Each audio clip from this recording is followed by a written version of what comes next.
So we're going to be talking about strategic clarity in the age of AI. So this is about how to build operating rhythms, was the word we chose, that deliver.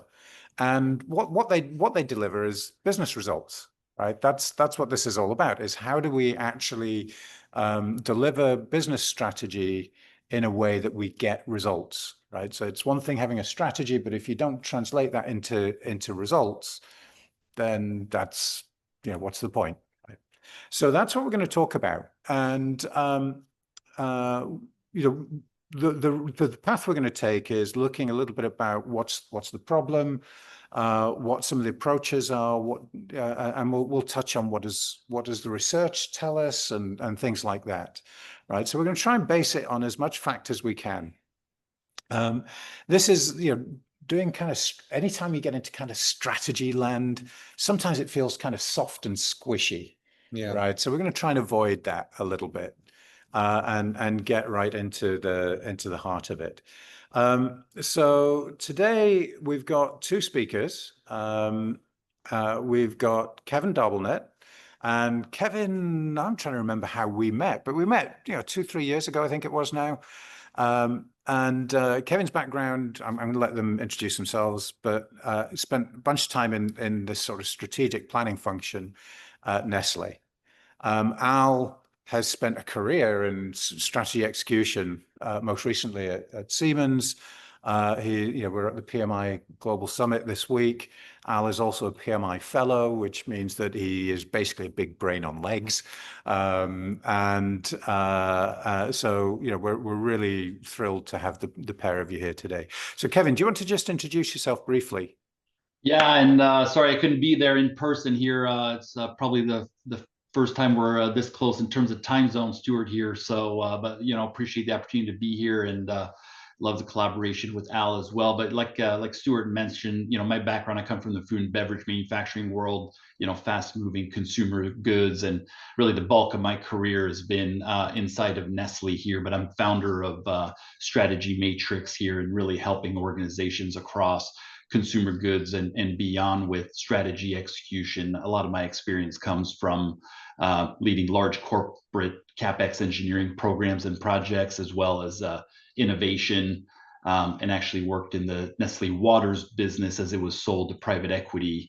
And during that period was leading innovation, PMO, product development, and also standing up R&D within the business. So a lot of experience across different project types, but ultimately all strategy execution, project leadership. So really happy to be here to talk about strategic clarity in this age of AI. Awesome. Excellent. Just to add, I mean, you said brain on legs. Is that how you? Brain on legs. Yeah, that's terrible. So again, definitely a little cartoon character. Yeah, that's terrible. The area of strategy is pretty much what defines me. So thanks for having us here, and it's outstanding. Listen, yeah, I mean, there's been many determining elements in my journey that drove me to the interest of today's session. So part of it is recently culture, and part of that becoming an author accidentally or in a planned way. I'm not sure which one it is over the last few years. So definitely focusing so much on culture, strategy, program management, and a lot of what I publish. Speaker, and I do a lot of advisory also recently, quite a bit since my recent time, as you mentioned, in the digital industries with Siemens, and prior to that, actually in energy spaces as well. So in terms of mega and or giga programs and projects, that's where I got my feet quite a bit wet, especially in the Middle East and the nuclear program there. And it's all about transformation. So which is really bringing us to the importance of why today's session. So super glad, super excited to dive into this. It's going to take multiple rounds. I don't think the webinar is going to be sufficient, but at least having the chance to also understand and learn from our audience today, where are the validation point, let's call it, in this heavily AI-driven world as well for them today. So excited to be here. Yeah. So let's kick off with some of that learning then, Al. Yeah. So one of the things we were talking about in the green room before we came in is, who really owns strategy? Yeah. Right.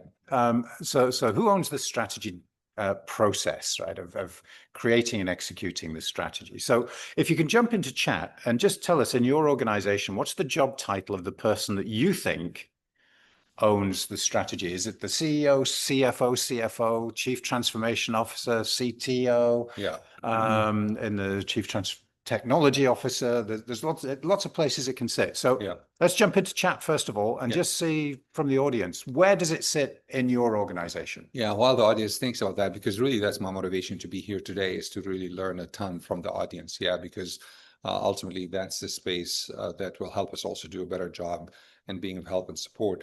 I would say the first thing that comes to mind is contradictory almost, that says everyone owns a strategy. Yeah. Now, not everybody loves that, because we also, the three of us, I'm sure we are, and around the room, are strong believers of ownership, accountability, those classic words. You gotta nail that in terms of a person or a PMO and so forth. Actually, I was just recently on stage and I left. You saw me in Vilnius when I said, I can't believe in 2025, we still have PMOs. Yeah.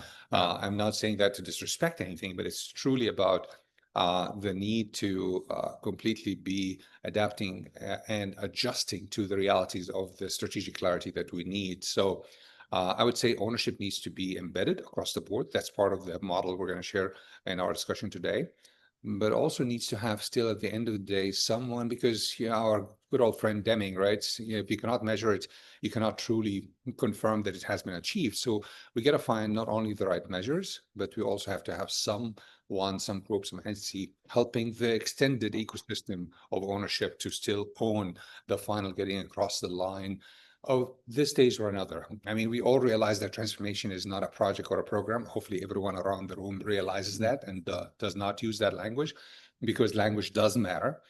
It's an ongoing beat. I call it the organizational beat of the future. So every organization is going to have that transformation. So again, hopefully some comments came in the chat while I touch on the topic there. But just to build on your point there, Alan, definitely agree that I think strategy execution in particular is everybody's job, but I do see it as one of the biggest issues in many organizations I work with, is how strategy gets executed in silos. And you'll often see marketing and R&D are running an innovation program off kind of one side of the organization, and IT is driving a big digital transformation program or portfolio of initiatives. And especially in the physical goods, might have a big CapEx portfolio of projects on building factories, installing lines, and so on, and that's led by the supply chain or manufacturing side of the organization. And then finance is running cost savings or business transformation initiative. And so each of these portfolios often operates independently, but the reality is when you look at the folks that have to do the work across those portfolio, you're often drawing on a lot of the same shared resources. And so when you're setting priorities in isolation, you end up losing a lot of focus, overloading teams, and really ultimately burning out the people that have to do the work. So for me, I actually often look at, innovation, strategy, transformation as ultimately the same agenda. And really kind of three faces of the same challenge. They all kind of represent, how we choose and deliver the strategy or change. But I think looking at them in these functional silos and the lack of clarity around who really is driving the integrated strategies is a big opportunity for a lot of. Very briefly, just two takeaways quickly. One, it doesn't work when we still have silos, right? So that, I'm sure Kevin was preaching to the choir when he said that, but the reality is when it comes to effectiveness of transformation, especially in this high digital world, silos have got to be dismantled. Second, yes, we said everyone and ownership across, but in reality also we do need to have a dedicated transformation core entity of some sort, right? So, and it has to be respected. This is the classic good old project management challenge, respected as a time that is fully championed by the execs. Go ahead. Yeah. Well, so it's really interesting. We asked the question at the beginning, right? Who's the owner? And the answers have come back. Basically, it's the CEO, the C-suite. Someone in the C-suite owns it, but it's the CEO and their direct reports. And that's a sign to me of how important this stuff is. Correct. But if the CEO owns it, right? The CEO is one person. Yeah. How can they know everything that's going on, right? So inevitably you end up with the silos. And part of what we're going to be doing today is talking a little bit about how can you build an operating system? Because if you can't drive without an operating system, a way of coordinating and driving the cadence and the rhythm and the vision and execution. So Samantha asks, how are organizations rolling up decentralized strategies? And the answer is, as a general rule, they're not. Yeah. Right. I mean, would you agree with that? Yeah, I mean, look, absolutely agree with that. And I think this, brings up this notion of the shadow organization for me a lot of times where, there's really, I think every company has two, organization. There's the formal one with the org chart and the governance process and so on. But then there's kind of this shadow organization, these informal networks where I think decisions often actually happen.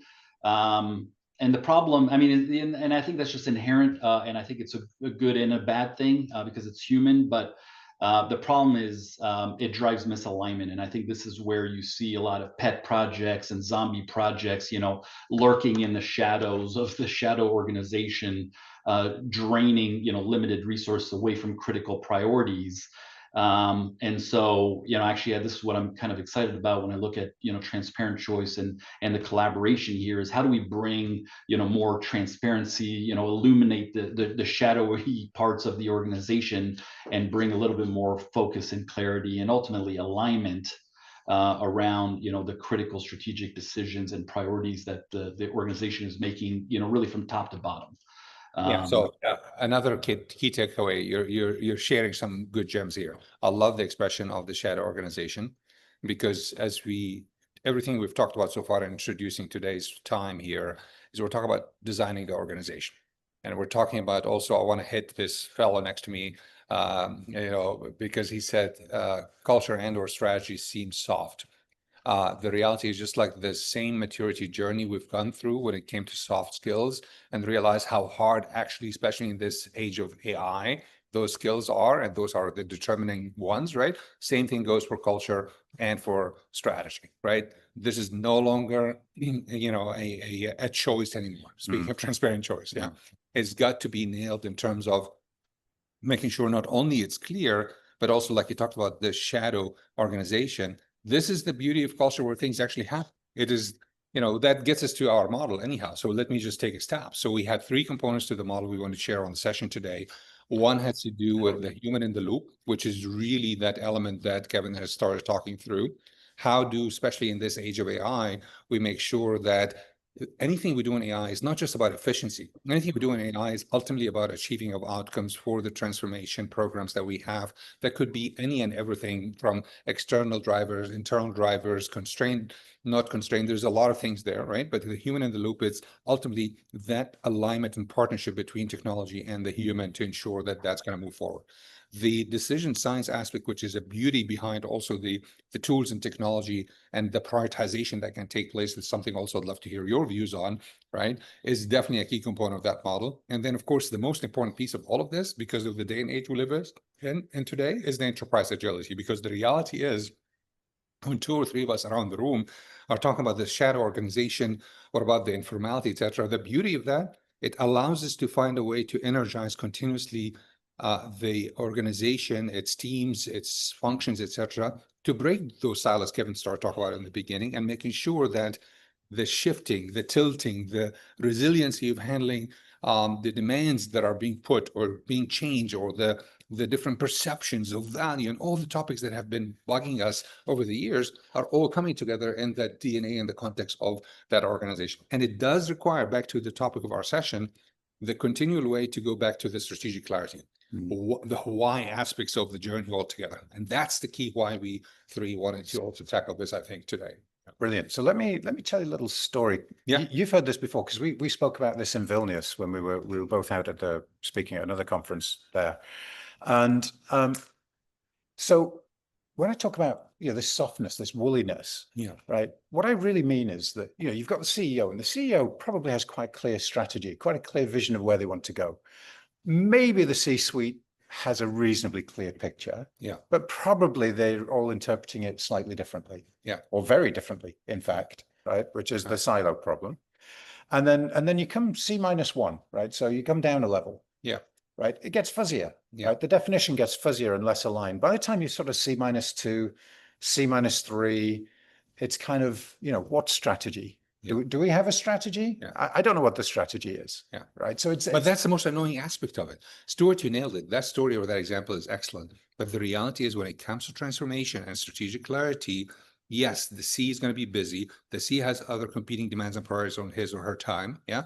It's so important to back to the very basics. When this whole notion of projects and programs started 20, 30 years ago of being highly focused, structured, kind of a discipline, we got to go down to the empowerment aspect. That person, we've screened our, to the on the top of the mountains as far as get the PM to be the CEO of a project. So imagine for transformation, the person driving that transformation is that C-level person. He or she are completely entrusted to do the things we were talking about here in this model, from the human in the loop to the driving of enterprise agility, knowing exactly what's missing, getting the ingredients right, and definitely drive that with the decision science as well. So I do believe we've got to make sure we have that shift, and we've got to look at organizations who have managed to do that. In my work with Siemens, there, in the innovation and excellence, for example, community of excellence around all the divisions and parts of Siemens, that was the core. We were trying to figure out what is preventing, for example, the organization from not diving deeper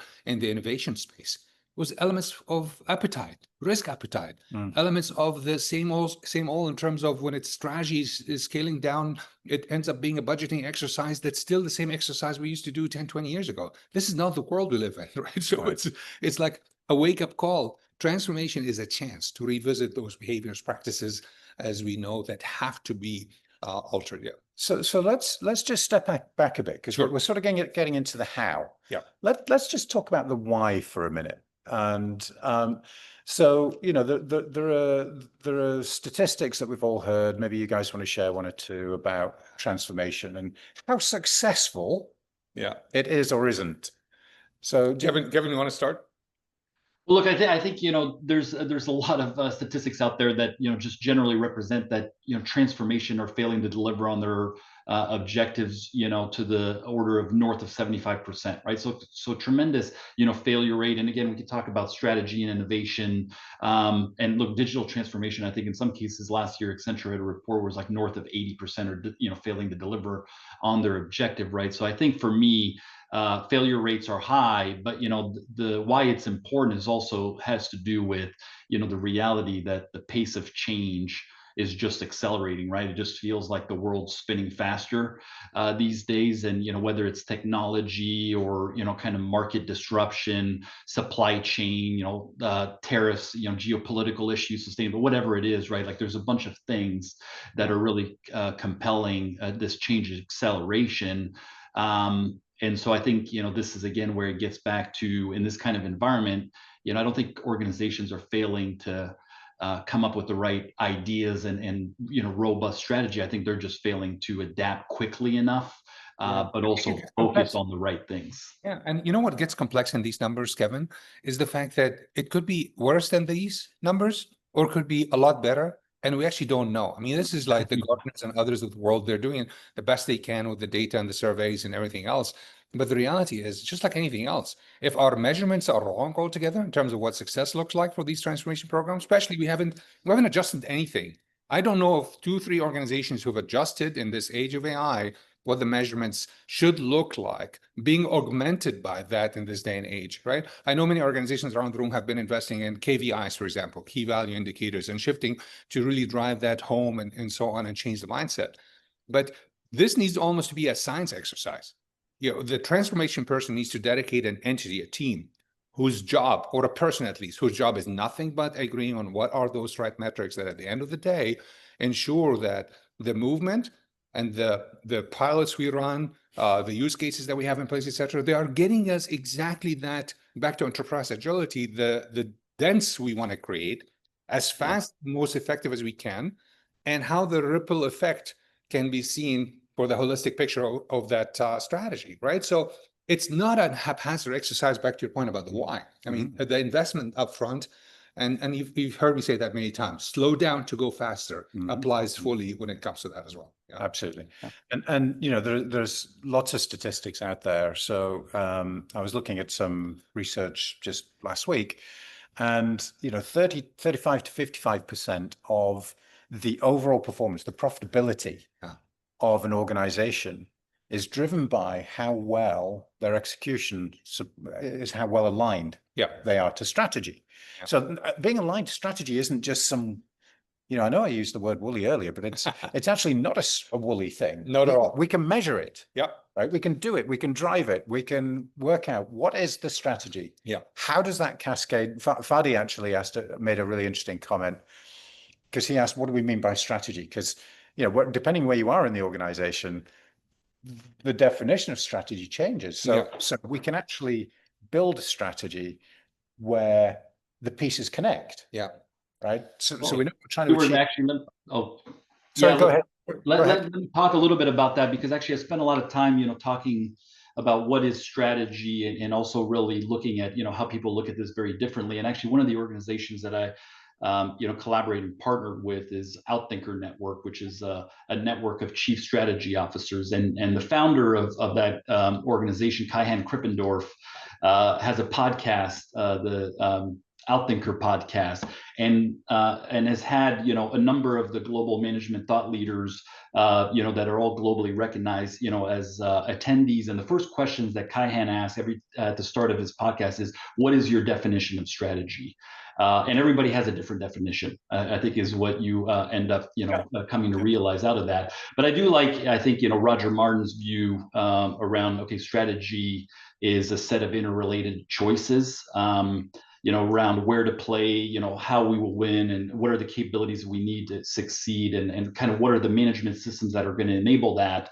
But I think there's another important piece here around, like, when we talk about the definition of strategy, there's things like transformation, and there's innovation, and there's digital transformation and business model transformation, right? Like, all of these things, for me, I look at very synonymously. And when you look at, companies driving these change objectives, the strategy defines it. We might call it a little bit differently, but at the end of the day, it does boil back down to, a bunch of projects that we're prioritizing as an organization to deliver on our strategy, whether we're calling it transformation, innovation, or, plain Jane strategy. So in that sense, I think this is where the three elements of, how we look at strategic clarity around human in the loop, how do we make decisions, and then the operating system to support that, brings us also back to how do we break the functional silos and create this engine, of change, of strategy execution. And I think that's where, enterprise agility, largely enables that. It's almost like strategy is overrated, yet strategy execution is essential, is what he's saying, right? So, or the same that we've spoken about planning in general before. No, it's actually the data backs that up, Al. Yeah, okay. Right? The data backs that up. So if you look at the correlation between strategy execution and performance, it's usually up in the 80-90% range. Yeah. Okay. Yeah. So what that says is you can actually have a pretty stinky strategy. Yeah. But if you execute it well, you will do well. Yeah. But how good is that? That's the point. So when we talk about strategic clarity, and again, we can spend our wheels and spend our time trying to come up with a concise view of what strategy is. To me, I care less about that, but I care much more about the clarity of the direction. So it's direction clarity at the end of the day. And the challenge with direction clarity is that you still have to be, back to enterprise agility, you've got to be adaptable enough to realize, hey, I messed up. The direction actually needs to be X minus 2 rather than exactly X, right? So I do have a tilting mechanism, and I have the rigidity and the opposite of that, the flexibility in the organization via my structures and processes, and also via the human in the loop aspect, because I have the smart brains around the room to help me be creative enough to adjust to the X minus 2. So it's I love that balcony analogy that I always, day in, day out, get myself back to. I need to strategically always give the opportunity to myself, to the person running the transformation, to get into that balcony. Yes, being on the dance floor is beautiful. Yes, all the noise in the organization across the silos, etc., is great. But at the end of the day, to create clarity, it's almost like a Zen state. You've got to find a way by which what's the value of digital anyhow, if we are not going to think again for a change, like our friend John Maxwell keeps talking about. So again, I think we're heading in the right direction. I want you to jump in though. Can he tackle some of the enterprise agility further? Before we jump into that, right? Because again, we're getting into the how. I'd like to come back to the audience. Okay. right? So time to jump into chat, and I'd be interested to see, we keep talking about strategy and execution of strategy and all that kind of stuff. Yeah. So in your organization, where do you think the big barriers are? What is it that's stopping you being successful? So just think about that for a couple of seconds, and if they type- also can type in tweak comments. that towards transformation as well. So yes, they can yes, absolutely. Sorry, I'm happy to see what's preventing or not allowing the fluidity of strategy execution, but more so given our focus as well on transformation today, whether he or she are involved directly in transformation, but if they look at if that clarity was there, which again, I question very much because we don't have updated or fresh metrics. That's why I love my friend Harold Kirzner, because even with value indicators, you're almost halfway into maturity, right? You need two more steps beyond that. In this human in the loop aspect that Kevin was also starting to talk about, you need intangibles in the mix. So as much intangible metrics are added to the mix in this highly digitalized world, then that finally gets you to be strategic metrics, right? So value is two steps away. Yeah. So we need the intent. We need the human loop. Yeah. Yeah, and so Al, I love your point here. I care less about the strategy, but more about the direction. And I think for me in that regard, it really boils down to the why or the purpose of the organization. And I think purpose, is a core element of the strategy. It's really kind of at the top of the house here in terms of the the mission and the why we are as a company, and ultimately creates this general direction. Which actually kind of brings me back to the human in the loop piece, right? Because when we talk about human in the loop these days, it's usually about how we interact with AI. And, I think we're certainly looking at it through that lens in terms of AI augmenting our capabilities as opposed to replacing them.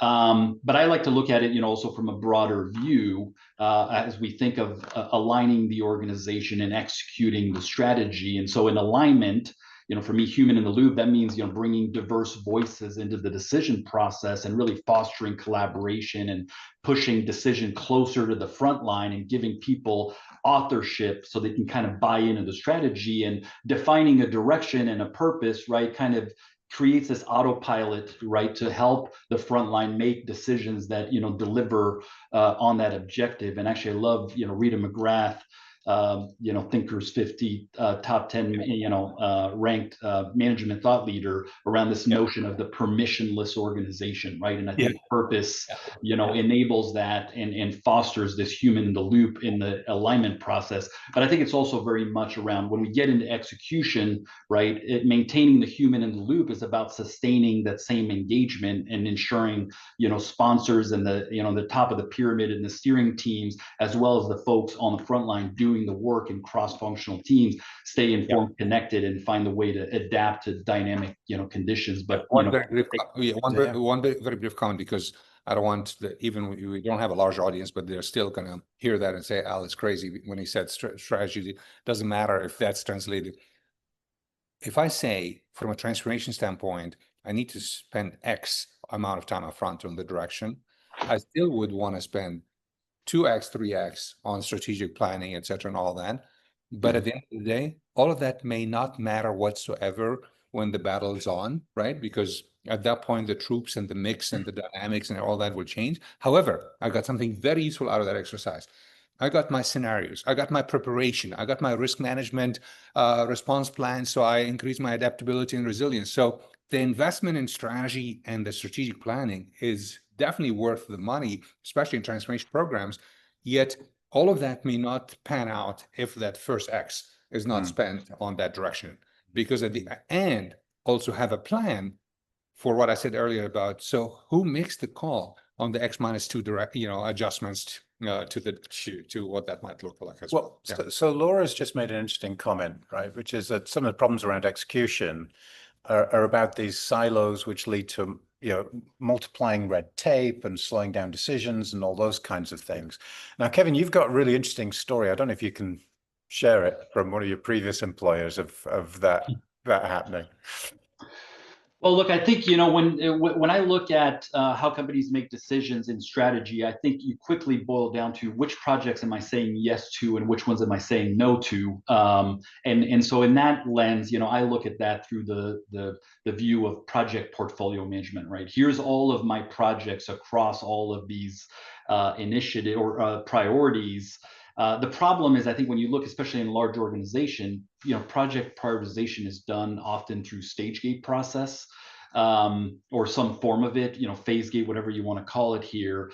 But the problem is if I've got manufacturing running the CapEx portfolio, and then I've got marketing leading the innovation portfolio, and then I've got finance driving a transformation program. Well, what happens, and they're all kind of using some form of gating and portfolio management to approve project. Well, what happens when I've got an innovation project that requires CapEx that's supporting the business transformation? Well, in my past experience, like I literally would run that one project through all three of these workflows supported by three different solutions. And so for me, that is the organizational drag that exists in a lot of organization, and certainly not an illustration of enterprise agility when we talk about helping the organization make fast, quick decisions, and frankly pivoting as business conditions change. So when he talks as well, I'm just really wondering, just like my comments when I say I can't believe this does exist today, right?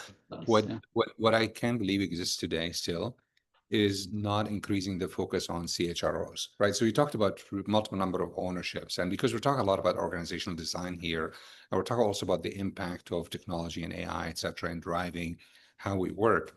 I don't think we're equipped organizationally with the right mature CHRO kind of functionalities enough yet. I know there's a lot of investment in that space, but the pace is not keeping up. So from adjusting what the capabilities of the future are, you can even read the a world report from any of the large organizations around the world about the skills of the future. Even those, as we sit here and speak out of Phoenix or out of good old Colorado, etc., we are still missing the beat in terms of what literally could be changing as we speak in terms of where the emphasis needs to be. So back to the point about design again. And also when he's talked about silos and you talk N-2, 3, that should not exist anyhow. That's why we hear the news about middle management left and right, because organizations are confused. They are really not in a position to understand what the right context for the work that's being done in the future and the roles and responsibilities of the future. Those dialogues, before they even take place, organizations are making random decisions because CEOs, CROs, CTOs, all the X's are not even taking the time and use this golden opportunity of where we find ourselves in this AI era to rethink the structure, the design, the mix. Those tough choices have to be made yesterday. Well, so this starts to bring us from into some of the house. So we've been talking a little bit about agility. So agility is kind of one of the measures of success, right? Do we have a good process in place? If we have, then we're going to be agile as an enterprise. Yeah. But also, do we have a good cadence, right? So a good operating system for integrating the decision making. I really like the way you talked about it, Kevin. That it's about the decisions that we're making. Well, look, I do want to touch, on that note, Stuart, right? Because you're at the PMI conference here. And when we talk about enterprise agility, I really look at it differently than I think a lot of project practitioners and PMOs tend to. Because when I talk about, enterprise agility, I'm not talking about agile versus waterfall project methodologies. Exactly. I am talking about agility at the portfolio level. It's not that, yeah.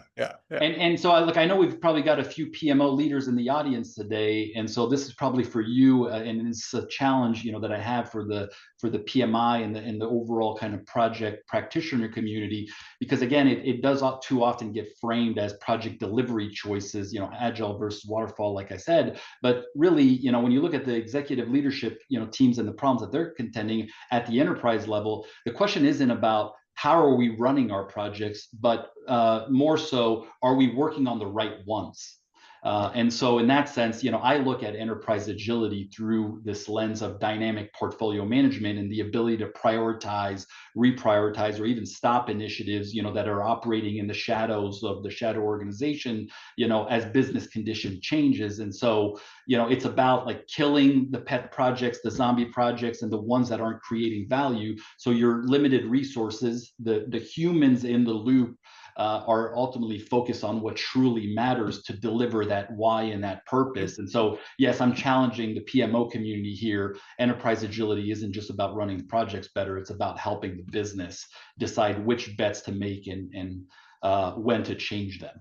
Just to note that very quickly, I want to jump in. Yeah. But future organizations, they run labs. They don't run projects. The experimentation happens when we operate in a lab-like fashion, And we have a golden opportunity now with all the simulations we can run, with all the data analytics we can have, with all the, the expansion of our minds and choice-making capability that we have to really innovate and experiment 24/7. You don't have to be working on an innovation project or program to transform how you do what you do. Yeah. So exactly where I was going, actually, Al. So one of the things that we talk about transformation, we talk about strategy, and we talk about all these things. Yeah. And we talk about silos and all the rest of it. And I think there's an almost artificial divide between transformation activity and business as usual activity. So if you're the CEO, right, business as usual is basically everything that's not my big transformation stuff, right? Yeah. If you're running a division of a company, then my strategy is my divisional strategy, and underneath that, there's a whole bunch of BAU stuff that happens. If I'm running a factory within that division, my strategy is about how, I'm transforming my strategy. I'm transforming my factory. I'm updating the machines. I'm doing all these transformation things within my factory. Right. But to my boss, that's just BAU. Yeah. Right. So I put in the notes earlier. One man's ceiling is another man's floor. Yeah. And especially with AI as well.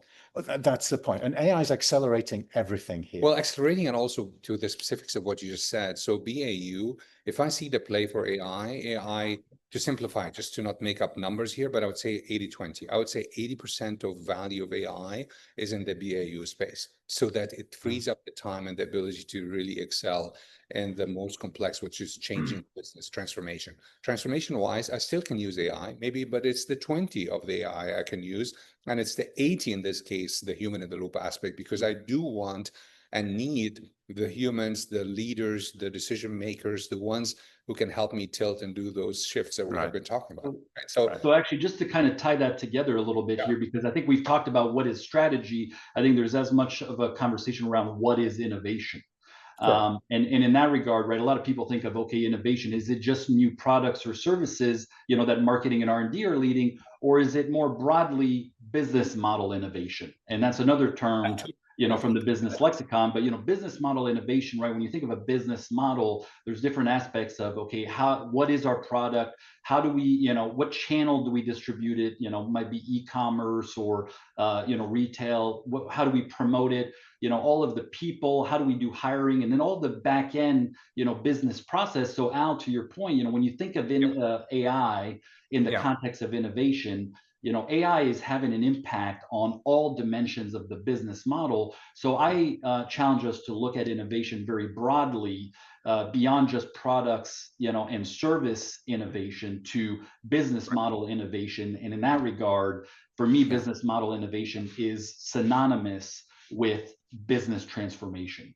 And so this is where I like to. Yeah, absolutely. And the reason I like that very much is what I said much earlier when it comes to the metrics around AI and its use, right? Like anything else, we find ourselves in a space right now where there's high degree of hype, right? We cannot wait to create more pilots. We cannot wait to have more use cases. We cannot wait to buy more, APIs, whatever the case might be. Yeah. But the reality is that's going to confirm that we're going to fail before we start. Just like in the classic project situation, we got to nail exactly the choices of why we're doing this, what is going to allow us differently from an operating model standpoint, from an organizational design standpoint, et cetera. So I got to be if I was methodical 10 years ago and how I approach things and how I plan things, etc., in this day and age, I have to be 10x when it comes to how methodical I need to be, with still the flexibility in the mix, right? So I got to do it, and I got to also be able to adjust very quickly, but I need to invest more. Go ahead. Yeah. So just couple of things. So I'm looking at the comments coming in.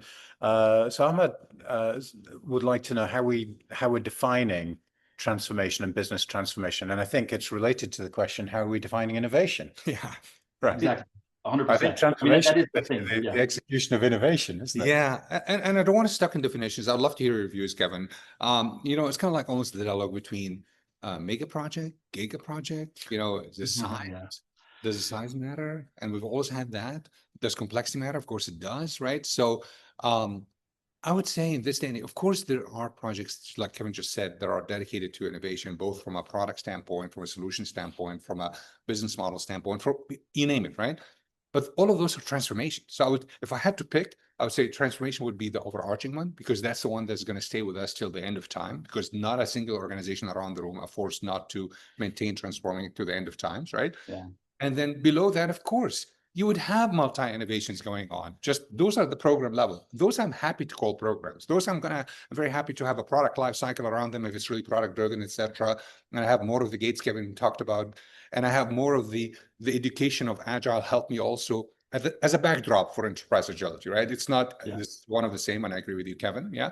Yet some of the practices and rituals there. Because remember, at the end of the day, when we talk about culture and experimentation culture, like I love to talk about and publish about, it's about really shifting the rituals of the organization to do things differently so that I can make the best use of the resources, the investments I'm making, the prioritization I'm doing, etc. So let's shift and talk a little bit about how we actually make that happen. So we've established it's very desirable to have an agile organization with people in the loop. Yeah. We've not talked too much about the decision science on how to do that, but there's lots of decision science. The HP stuff. Yeah, the HP. So the stuff that we do in our product, right? Yeah, so I don't want to turn it into an advert for the product, but okay. But the product basically underpins all of that stuff and lets you create the structure that lets you push decision making out. And by the way, make it more agile. The good analogy here. Yeah. This is the soft stuff. So technology now became the soft, Kevin, right? Yeah. The human in the loop became the hard skills. It's like a complete turn. Think about that for a minute, but yeah. But I do think it's important to kind of get back to, okay, when we look at strategic clarity, you defined it earlier, Al, here. It's ultimately, you're right, first, the human in the loop. We've touched on that. We talked a good bit about enterprise agility. I look at it as the operating system, between the alignment and kind of the execution. But I do think, Stuart, it's good for you to probably elaborate when we talk about decision science, when we have to make decisions and get alignment here, how do you look at that? And ultimately, where does solution help organizations? Let's do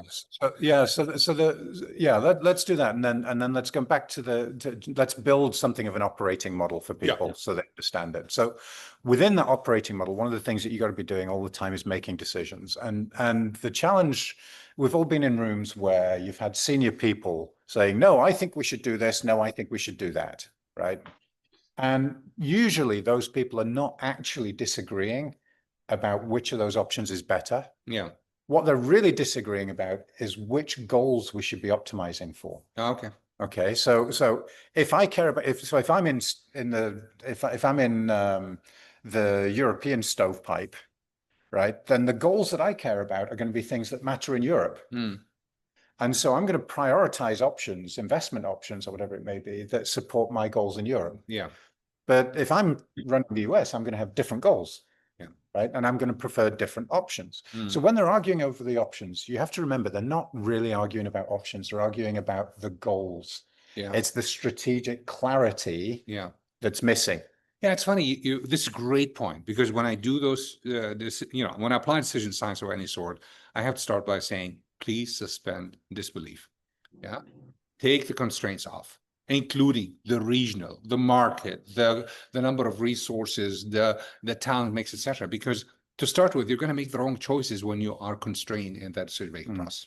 It's hard to do. Some folks think of it as unrealistic, but you got to be unrealistic first and bring the reality later is usually how I approach that. I don't know, Kevin, if you want to add. Yeah.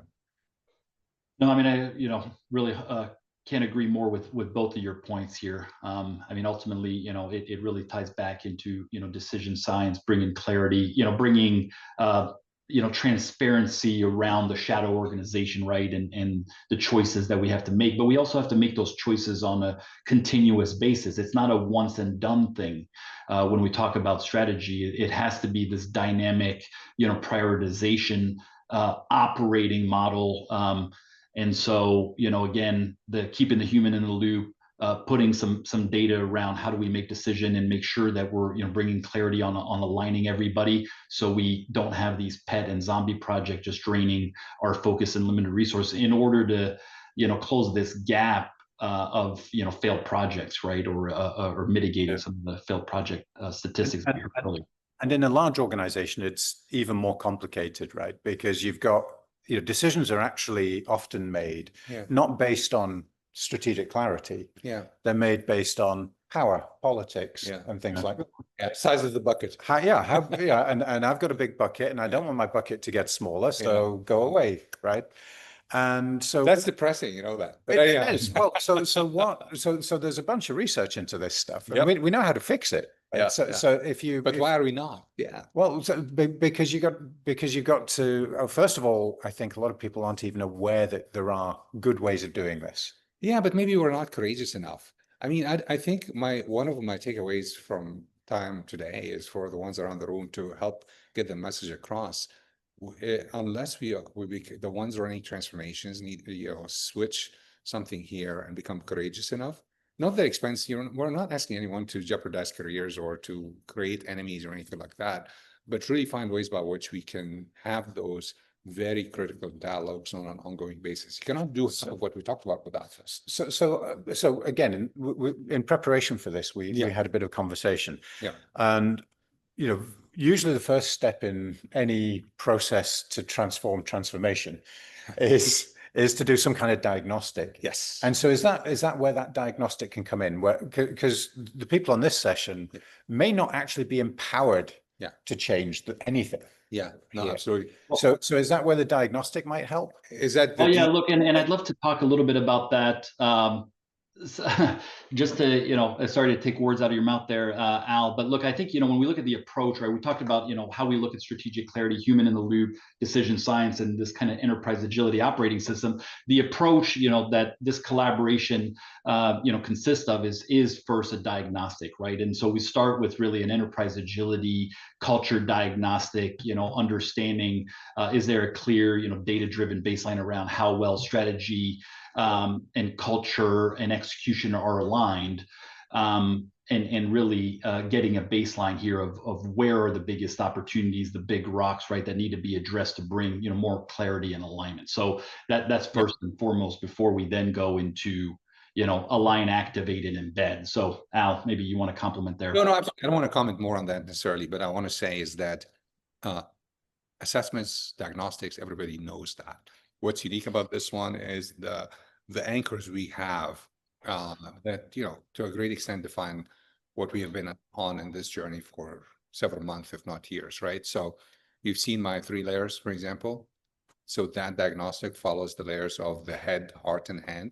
They truly talk about the intellectual around the science. They truly talk about the human in the loop. And they truly address all the execution muscles aspects that are part of that as well, right? So we can adjust it to a great extent, but it's also a diagnostic like this. What's unique about it is the co-creation aspect. Yes, we may have a set of driving questions and stages, but at the end of the day, it's driven also by the pulse of the organization, the readiness of the organization, the journey the organization is on and at, and so on, right? So that back to agility, enterprise agility, that's exactly what drives us when we have those 4 steps. And first step could be 30 days, could be 2 days. And so on. Right? So I know I checked your website. The service offering is not there, but I'm sure that's going to be available for folks soon. But the reality is, whatever it looks like, back to this whole discussion here, it's about the fluidity and the design that comes out of that. So Al mentioned there that so we're going to be putting a joint offering up on the website in the next a few days, hopefully, which kicks off with the diagnostic. So if you'd like us to notify you when that's available, please just stick a note in the chat and we'll follow up with you. That's the first step. So you do the diagnostic, right? And we get some feedback. What happens next?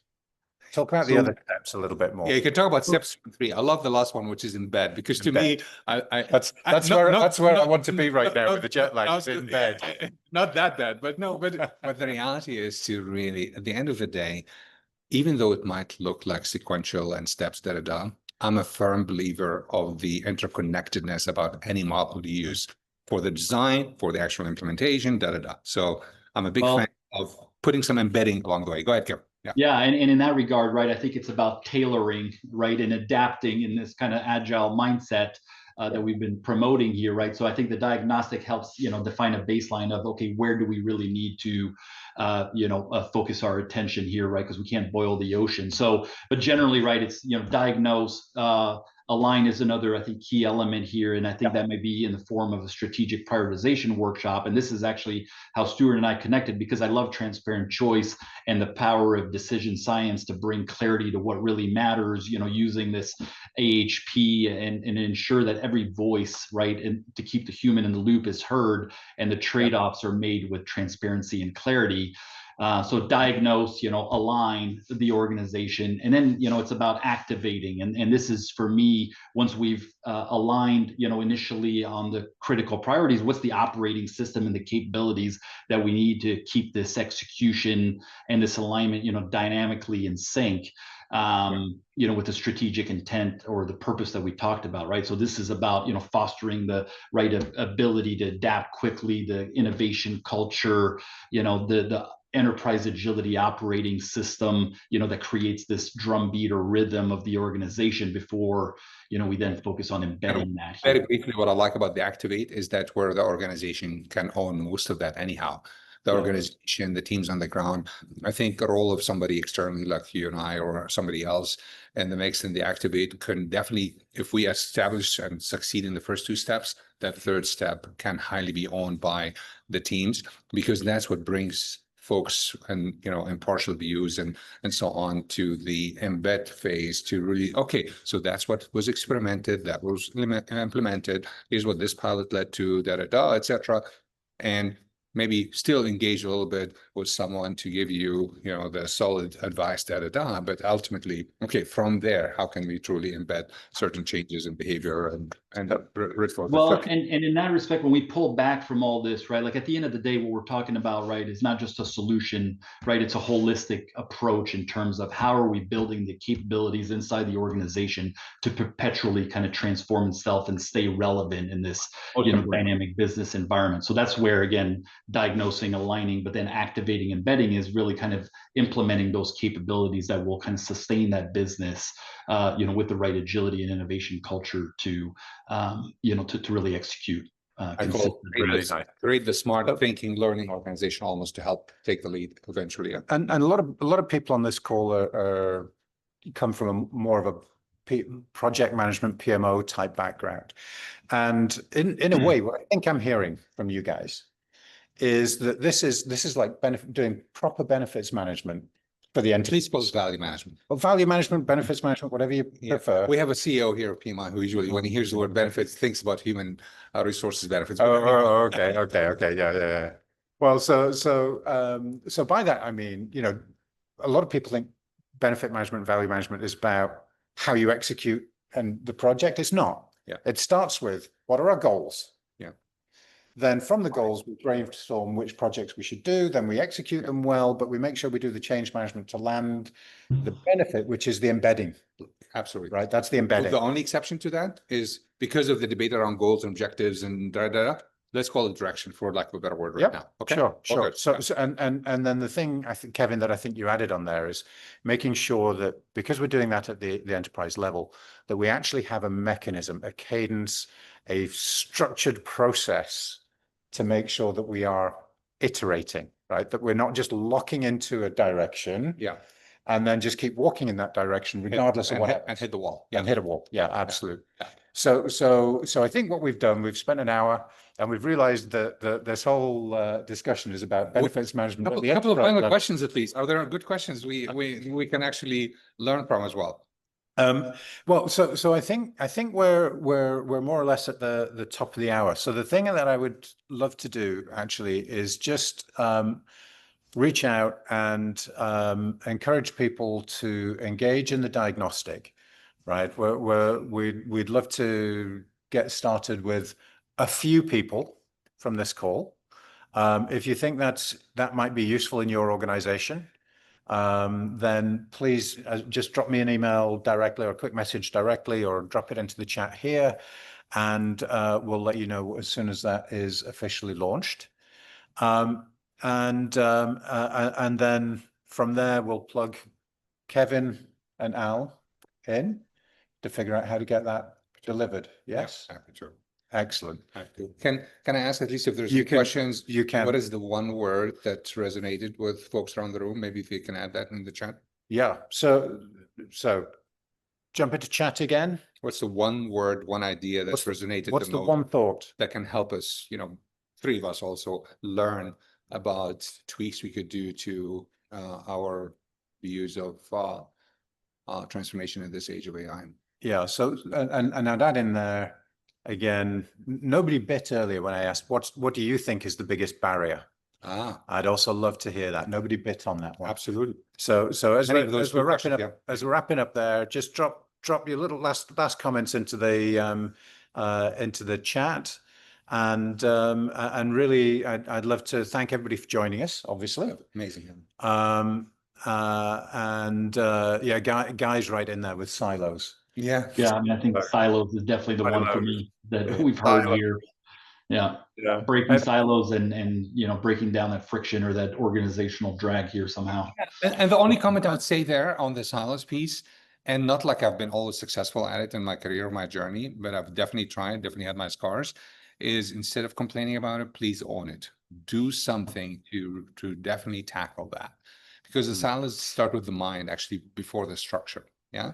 So the mindset aspect, if there's anything one can do to truly, whether with data, stories, examples, whatever the case might be, to show the mindset needs to shift for us to have less of that silos. And one of the reasons, Kevin, we didn't talk a lot about this AHP method of decision making, but one of the reasons that works is it forces people out of the silo. Correct. It forces them to come up a level and think more broadly. Perfect.